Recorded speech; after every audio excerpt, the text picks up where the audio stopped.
बिस्मिल्लाहिर्रहमानिर्रहीम। शुरू अल्लाह के नाम से जो बड़ा मेहरबान और निहायत रहम करने वाला है। मैं हूँ वहीदुल्लाह फरीदी, इब्ने सीना कॉलेज दुनियापुर की तरफ से परे 9th यानी कि 8th की मैथ का चैप्टर नंबर यूनिट नंबर 5 उसका लेक्चर नंबर आज 11 है। और जो है इस चैप्टर का उन्वान है पॉलिनोमियल्स, और ये लेक्चर मुश्तमिल है रिव्यू एक्सरसाइज 5 के ऊपर। और इस रिव्यू एक्सरसाइज 5 का क्वेश्चन नंबर 1 सवाल नंबर 1 है दरअसल कि 4 option are given against each statement. हर स्टेटमेंट, हर बयान के सामने 4 ऑप्शन दी गई हैं, 4 जवाब दिए गए हैं। इन सर्कल द करेक्ट वन, और इनमें से जो ठीक है जवाब उसके ऊपर हमने उसको इंसर्कल करना है। तो पहला है जी 4x + 2y + 3z is an algebraic. देखिए इस तरह के जो होता है या तो ये अलजेब्रिक क्या है। पहला देखिए वो कहते हैं एक्सप्रेशन, दूसरा कहते हैं इक्वेशन। इक्वेशन में बराबर के साइन होने चाहिए इस तरह के, तो वो यहां नहीं है। इनइक्वालिटी इस तरह होती है इनइक्वालिटी, या ये भी सिंबल ही है ना तो इस तरह के ना इस तरह की कोई अलामत नहीं है, ठीक है। तो ना ये इक्वेशन भी नहीं है, ना इस तरह की है, ना इस तरह की, ना अलामतें भी नहीं है। तो इसका मतलब क्या है, ये बेटा जो एक्सप्रेशन है, ये अलजेब्रिक एक्सप्रेशन होती है। अलजेब्रिक एक्सप्रेशन की भी हमने डेफिनेशन पढ़ी है। तो ये जो स्टेटमेंट है अलजेब्रिक एक्सप्रेशन की डेफिनेशन को भी फुलफिल करती है। उसके बाद इसका पार्ट नंबर 2 है the alphabet which can be assumed different values is called। कहते हैं वो अल्फाबेट, वो हरूफ जी जो मुख्तलिफ वैल्यू हमें देते हैं। तो आपको पता है ऐसी चीजें जो अपनी वैल्यू चेंज करती हैं, मुख्तलिफ होती हैं, तो वो वेरिएबल होती हैं। आपने वेरिएबल की डेफिनेशन पढ़ी है, यहाँ ऑप्शन बी आ जाएगा दूसरी। तो वहां क्या दूसरी ऑप्शन वेरिएबल है, क्योंकि पहली कांस्टेंट है, दूसरी वेरिएबल है, तीसरी टर्म है, चौथी नंबर्स है। तो क्योंकि ये है वेरिएबल की डेफिनेशन है और ये आ जाएगा वेरिएबल। अब इस तीसरे में आ जाए इन 2x - 3y + 2z there are variables. देखिए ये x भी अननोन है, y भी अननोन है, z भी अननोन है, इनकी कोई भी वैल्यू हम लिख सकते हैं। तो ये तीनों वैल्यूज यानी x भी, y भी, z भी, इनकी हम कई जो है कीमतें निकाल सकते हैं। ये तीनों क्या है, वेरिएबल है। तो इसमें 3 वेरिएबल्स है, तो इसका बी जवाब आ जाएगा। तीनों की तीनों, x भी वेरिएबल है, y भी वेरिएबल है और z भी इसमें वेरिएबल है। उसके बाद इसका पार्ट नंबर 4 में देखें टू रिप्रेजेंट वेरिएबल वो यूज। वेरिएबल को ज़ाहिर करने के लिए हम इस्तेमाल करते हैं अल्फाबेटिक्स ही हम इस्तेमाल करते हैं। ABC ये x y z इस तरह की चीजें वो अननोन मालूम कर लगाते हैं। कांस्टेंट भी नहीं है, नंबर भी नहीं है, बल्कि अल्फाबेटिक है, लिटरल भी नहीं है। इसका जवाब आ जाएगा अल्फाबेटिक्स। तो जो है वेरिएबल को जाहिर करने के लिए हम अल्फाबेटिक्स इस्तेमाल करते हैं। तो ये 4 पार्ट हो गए। उसके बाद 5वें पार्ट में है N algebraic expression can contains. कहते हैं अलजेब्रिक एक्सप्रेशन में क्या क्या हो सकती है। ये देखें ना, ये वेरिएबल x y z और ये क्या है, इनके कोएफिशिएंट प्लस माइनस ये ऑपरेशन ही होते हैं। तो अलजेब्रिक एक्सप्रेशन में नंबर भी हो सकते हैं, वेरिएबल भी होते हैं और ऑपरेशन भी होते हैं। ना तो सिर्फ नंबर और ऑपरेशन के अलावा अकेले ये नहीं होता, बल्कि इसमें वेरिएबल भी होंगे, लिटरल भी होंगे। तो ये जो पहली ऑप्शन है 1 ऑप्शन, तो ये बेस्ट ऑप्शन है। ये सारी चीजें इसमें होती हैं। अब ये देखें यहां क्या है 2x, इसका छठा पार्ट 2x⁻⁻², जिसमें माइनस पावर होगी वो तो पॉलिनोमियल नहीं होता ना, ठीक है। अब पॉलिनोमियल, ये पॉलिनोमियल नहीं है, नॉट अ पॉलिनोमियल, क्योंकि इसमें क्या नेगेटिव पावर है। अगली देखिए कांस्टेंट भी ये नहीं है, इनइक्वालिटी भी नहीं है, इसका मतलब कि ये एक पॉलिनोमियल नहीं है। तो ये जो बी है ये इसका बेस्ट आंसर है, ये इसका आंसर आ जाएगा। अब देखिए 7वें में इन 3x² + 2x - 1 the degree of the polynomial. Degree क्या होती है बेटा, हमने डिग्री में ये पढ़ा हाईएस्ट पावर या पावर्स का सम। हाईएस्ट पावर क्या है, यहाँ 2 है, तो इसकी डिग्री क्या आ जाएगी, 7वें की डिग्री 2 आ जाएगी। तो इसका जवाब आ जाएगा 2, यानी कि बी में 2 आंसर है। इन पॉलिनोमियल में the number multiplied with the variable is called. जो वेरिएबल के साथ नंबर मल्टीप्लाई हो रहे होते हैं इस तरह, ये ना 4x + 2y, ये जो x 4 है, 2 है, ये क्या है, इसके ये x का कोफिशिएंट है, ये y का कोफिशिएंट है, ये 3 z का कोफिशिएंट, इनको बोलते हैं जो है ये नंबर वेरिएबल के साथ मल्टीप्लाई हो रहे वो कोफिशिएंट कहलाते हैं। इसका जवाब आ जाएगा कोफिशिएंट।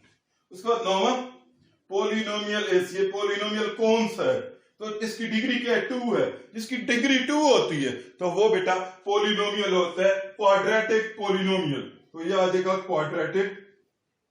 उसके बाद ये इसका बी आ गया जवाब। अब जो है 10वां पार्ट है, by quadratic algebraic expression is a polynomial of degree, जो बाय क्वाड्रेटिक होता है तो उसकी डिग्री हमें पता है 4 होती है, ऐसे पोलिनोमियल की डिग्री 4 होती है। तो इसके 10 पार्ट थे क्वेश्चन नंबर 1 के, वो हो गए। अब इसके बाद नेक्स्ट क्वेश्चन नंबर 2 करते हैं, क्वेश्चन नंबर 2 की तरफ।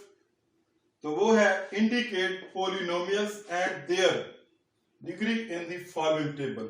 ये हमें एक टेबल दिया गया है, इसमें हर पोलिनोमियल की डिग्री बतानी है और बताना कि ये पोलिनोमियल है, अगर है तो किस टाइप का है। यहां देखिए 2.3 प्लस 1.2x, यह x की डिग्री क्या है, 1 है। जहां 1 डिग्री होती है तो वो क्या होता है, लीनियर, तो यहां आ जाएगा लीनियर। तो इसकी डिग्री क्या है हमारे पास 1। यहां देखिए माइनस पावर है, जब ये देखिए ना k square plus 5k raise to power -1, यहां जहां माइनस पावर हो तो वो पोलिनोमियल होता है, नहीं होता, नॉट पोलिनोमियल।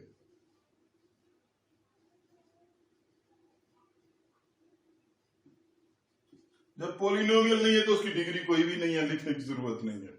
अब देखें -9 है, यहाँ कोई भी वेरिएबल नहीं है, इसका मतलब क्या, वेरिएबल की वैल्यू ये इस तरह का हो सकता है, -9 प्लस 0x, x की कोई भी डिग्री, यहाँ से जो है x इसके साथ मल्टीप्लाई हो सकता है, x स्क्वायर भी मल्टीप्लाई हो सकता है। तो इस तरह के पोलिनोमियल को हम कहते हैं जीरो पोलिनोमियल, जीरो पोलिनोमियल।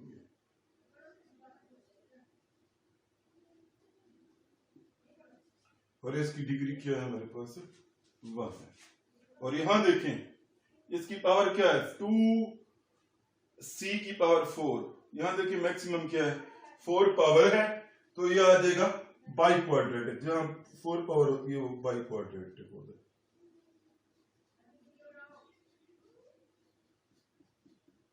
तो इसकी डिग्री क्या है 4 है, तो ये सवाल कंप्लीट होता है। अब हम क्वेश्चन नंबर 3 की तरफ आते हैं, तीसरे सवाल की तरफ। Find the sum of the following polynomials. ये पोलिनोमियल दिए गए हैं तो इनका जो है सम मालूम करना है। इसके पार्ट नंबर 1 में 2a plus 3b plus c comma 3a minus b minus c फिर comma 4b plus 5c minus 2a plus 3c and और माइनस b प्लस c, इन सबको आपस में जमा करना है। तो पहला पोलिनोमियल लिख देंगे यहाँ 2a plus 3b plus c, फिर ये साथ प्लस करने से प्लस के sign plus 3a minus b minus c, फिर प्लस अगला पोलिनोमियल तीसरा प्लस 4b प्लस 5c, फिर प्लस अगला पोलिनोमियल करना, जब प्लस करना तो जो साइन होगी तो वही लिख देंगे माइनस 2a प्लस 3b, और उसके बाद अगला करेंगे माइनस b प्लस c। उसके बाद नेक्स्ट स्टेप में हमने ये करना है कि ए जैसी टर्म्स को इकट्ठी ले लेनी है, ए वाले को इकट्ठा लेना है, बी वाले को इकट्ठा लेना है और सी वाले को इकट्ठा लेना है। तो ए वाला एक ये 2a, एक दूसरा यहाँ 2a लिख दिया, फिर अगर आगे है जी 3a प्लस 3a लिख दिया, इसके साथ प्लस के साइन है, प्लस के साथ लिख देंगे। फिर उसके बाद माइनस 2a ये है माइनस 2a। उसके बाद आगे a वाला नहीं है, उसके बाद b वाली लिखेंगे प्लस 3b, फिर माइनस b यहाँ आ जाता है तो माइनस b लिखेंगे, फिर प्लस 4b आ जाएगा, फिर उसके बाद माइनस जो है b आ जाएगा तो माइनस b लिख दिया। उसके बाद b वाली पूरी होगी। अब c वाले लिखते हैं प्लस c आ जाएगा, माइनस c आ जाएगा। उसके बाद जो है ये प्लस 5c आ जाएगा, प्लस 3c आ जाएगा, प्लस 3 आ जाएगा। अब हम देखें तो ये +2a है और ये -2a है, ये एक दूसरे से कैंसिल हो गया, तो a का तो जवाब आ गया हमारे पास 3a। फिर उसके बाद b वाले क्या है, तो ये देखें हम, ये दोनों, ये आपको समझाने के लिए मैंने लिखा है, इन दोनों को जमा करें तो आंसर आता है हमारे पास 7, ठीक है, इनके कोएफिशिएंट को, और इन दोनों का क्या आता है हमारे पास 2। 7 में से आप 2 माइनस करें तो क्या आ जाता है, 7 - 2 5।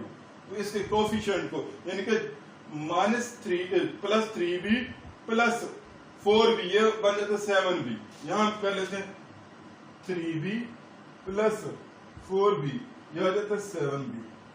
और इसी तरीके से -b और -b, तो ये जगह -2b, इसको हम हल करें तो जगह 5b, वही आंसर हमने यहाँ लिख दिया प्लस।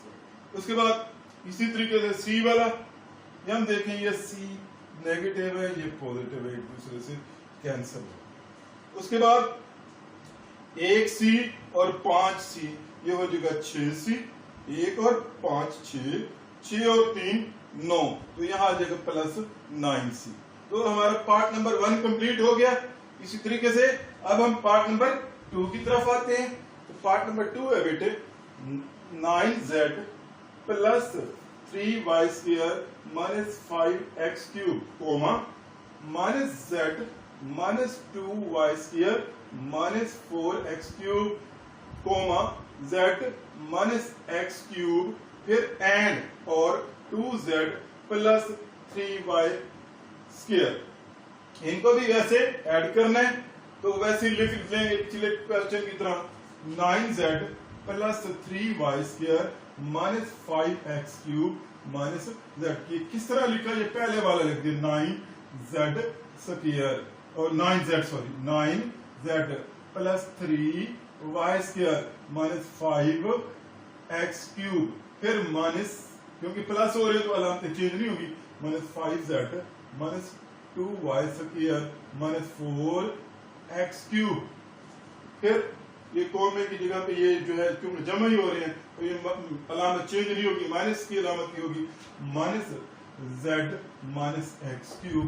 फिर अगला ये वाला लिखेंगे -2z + 3y²। अब क्या करेंगे, पहले z वाला लिखेंगे, फिर z के बाद y² वाला लिख देंगे, फिर x³ वाला लिख देंगे।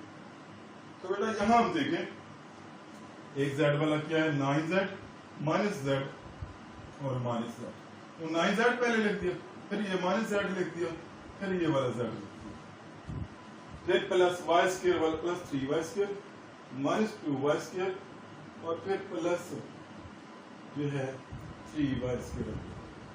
अब उसके बाद x वाला -5x³ वही लिखा, फिर -4x³ और माइनस जो है कि ये वाला x³। अब इनको देखें ये किस तरह बनते हैं, ये दोनों z माइनस में 9z, और ये देखिए हमारे पास -z दोनों आ जाएंगे -2z, और 9z में से ये माइनस करें तो आंसर आ जाता है 2z, 9z में से 2z गए तो आ जाएगा 7z।